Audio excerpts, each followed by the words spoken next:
other matters of ourselves. And in a short period, we haven't had a good run.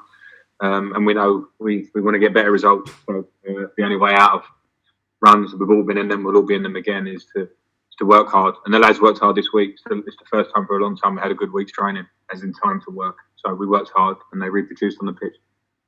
Timo Werner's got his first goal since early November. He must be pleased for him. Is it a bit of a relief, I suppose? I'm just pleased for him because, strikers want to score goals, and he's had plenty of near misses in those times. He's been getting in positions to score goals that hasn't been going in for him. So I was pleased to play him today, get him confidence of scoring a goal. I thought he could do. It wasn't easy. There wasn't space behind them because they defended so deep. So, but he gets his goal and must move onwards. I think it's important. I just keep saying it to all the media that we understand Timo and Kai, that they're young lads coming into this league, and tough patches are normal coming into the Premier League. Some of the greatest players that have graced it have found that in the beginning. That was a nice little step for both of them. Last one, Ian, please. Well, just talk a bit more about Kai, who was also on the score sheet. Where is he now in terms of getting to that level that you want to see from him? Well, I think the level is, I can't call that because I think there are numerous levels that Kai can go up because of the potential of him as a player. Because again, he's young, and even in his short period at Chelsea here, it's been unfortunate that he had COVID and suffered a bit in coming back from that. Today I saw him, and again in the week I've seen him training and seen him looking fitter, stronger. And there are levels to go up for Kai. And again, we have to remain patient because he's come here and has a huge amount of talent. But we'll have to get accustomed to the league. We'll have to get accustomed to the speed of the league and the pace of the league. He's spoken quite openly about that as well. And we as the club must support him for that because we're bought it for now and for the future. He man see that. So, today, again, not overstating it, it was a small step in the big picture, but a step made in a good way by both of them. Hi, Frank. Can you hear me okay? Hi, Jerry. Gotcha. Your academy boys did particularly well today. I thought Mason, Callum, and particularly Billy Gilmour in the middle of the midfield. Is he pushing for a first team place now on a regular basis, do you think? I think Billy is pushing, and I think Billy's been pushing since he made his breakthrough last season against top level opposition in Liverpool, one of his debuts, and played brilliantly, got man of the match, and reproduced that against Everton in 2 games. And then obviously his injury came pretty soon after that. But from those moments and before that, I knew Billy would be a very, very good player for this club, to say the least, even at his young age now. So he's pushing. He came in, his attitude was good, he moves the ball well. He did it when he came on against Man City last week. And when you talk about the academy players, yeah, I agree. People talk about, and I talk about the youth of this squad, but also the youth of the squad performing very well for us. But what we can't ask for the youth of the squad sometimes is to absolutely be consistent and be killers like other players in the league are in terms of the numbers that they produce and the consistency they produce. That will come for our lads. But at the moment, I think their own contributions are good. And I agree with you, Callum and Mason as well. Nick Jewell. Hi, Frank. Obviously, some people wonder about you perhaps maybe playing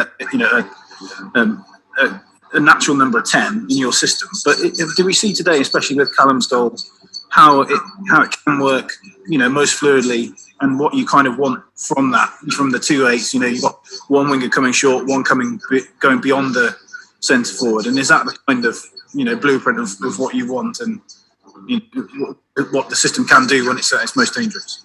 Yeah, I believe it is, and I've heard and seen some people talk about the system of 2 8s as if they talk about it like as a rigid system, and the 8s have to do running straight lines up and down the pitch, starting from deep and ending up higher. It doesn't end that way, but it have to be that way, particularly if you have players with attributes and different qualities, like Kai Havertz, like Mason Mount, like Mateo Kovacic, players, and N'Golo Kante, players will play in different ways. But if you play players that are happy to arrive into the position between the lines of what might be seen as a number 10, it can be even more dangerous than starting in that position and staying there the whole game. So for me, a fluid midfield means that players can arrive into that area.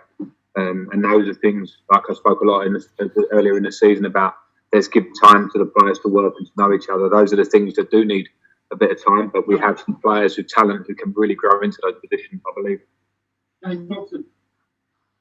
Hi, Frank. Hi. A goal for Callum today, and it seems like now he's really making an impact whenever he comes on or when he starts as well. I just wonder how far away he is from actually getting a run in the team now. Obviously, you've got a lot of competition in the places that he plays. But he's really performing well. Callum's playing well. Callum is improving and has improved and is improving, and there's much more to come from Callum. But I think his application in training, his desire to look at his game, and to the goals like today are a fantastic example from running and breaking the line and ending up in a central area like a striker made it, because that's what the modern day winger does. In terms of how long until he makes that case, he's making it now. I think in our team where we have, when fit, we have sort of three maybe natural wingers and maybe one or two others that can play in that position. There's always going to be times when I have to make selections that mean Callum might be in or not in, or someone else in or not in. But the way he's playing now, absolutely this minute, means that he's assisting, he's scoring goals, he's a threat every time he plays. And that makes me really happy, because that is definitely an uplift from Callum. And as I say, there are more gears that he can go through. Again, another young player with lots to come. I don't expect too much, but when he's playing like he's playing, it's good to expect more from him, because he's showing a lot. Adam Newson. Hello, can you hear me? Hi, yeah, I can have him. Hi, Frank. What's the situation with Fikayo Tomori? Because I think many people expected him to start today, but he was only on the bench. What's his sort of situation in his future this month? Well, the situation with Fikayo is kind of open at the moment. There's a possibility he could be going on loan to get games somewhere else. That would have to be the right solution for him and the club. It was part of my thinking of not starting him today. I gave him some minutes at the end, but whilst we're looking at that, I wanted to make sure that it was the right thing for us as a club and for him individually. So he didn't start for that, but his attitude, whilst not playing so much recently, and it's not easy. There's 5 centre-backs at the club, has been fantastic in terms of in training every day and how he is. So yeah, that's what it was today. Last two, Matt Law and then Andy Dillon to finish. Hiya, Frank. I just wondered if the team selection today was a reflection of the difficult moment they'd been going through recently, or whether you were always going to sort of pick a very strong team in the FA Cup. And also, is that exactly what you wanted from Ziyech, Werner and Havertz, just to get some sort of positivity and momentum into their game? Yeah, I think it was a mixture, Matt, in terms of how I took on the game. It's the first time we've been able to play, or maybe this season, I don't know, you can check back the schedule, but like where we had a run, a full week in between games from City to today, and then we have another 5 days until we play Fulham. So the lads have worked hard in training. I made a point of the intensity has to ramp up to get us out of these few games that we've not been as good as we were in. So I saw this game, and this is not disrespecting the FA Cup of Morecambe, but as another session, another not training session, because again we have to win this game, but the lads, opportunity for the lads to work. So for some players, an opportunity to come into the team and get minutes. If they hadn't had minutes, for other players, it was an opportunity to get a goal, get confidence. Hakim Ziyech back from injury last week, get more minutes under his belt. So that's probably a reflection of how I picked the team, just for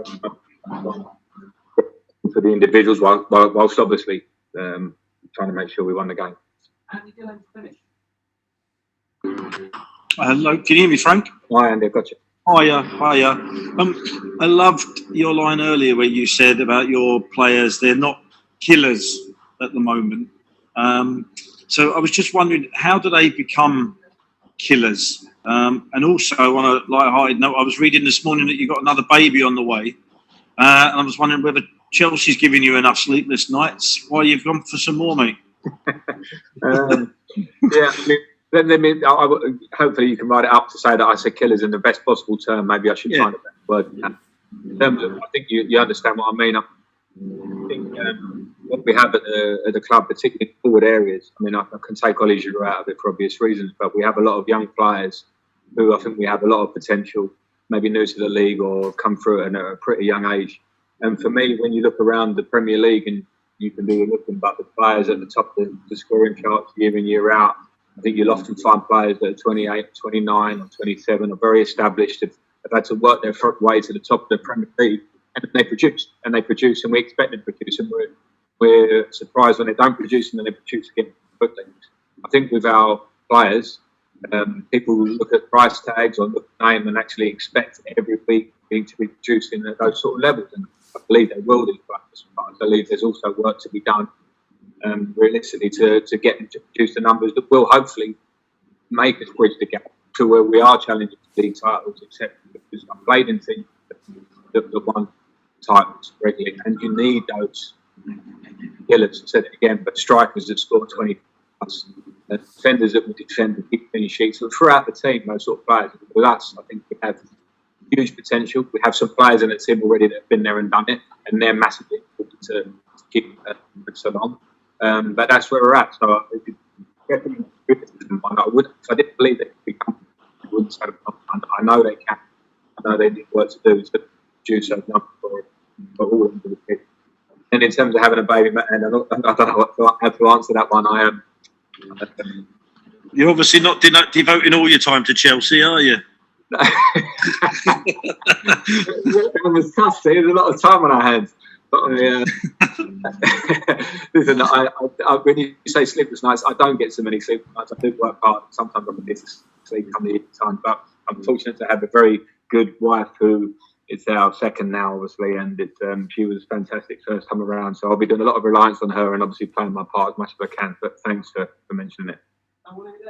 Thank you. Cheers.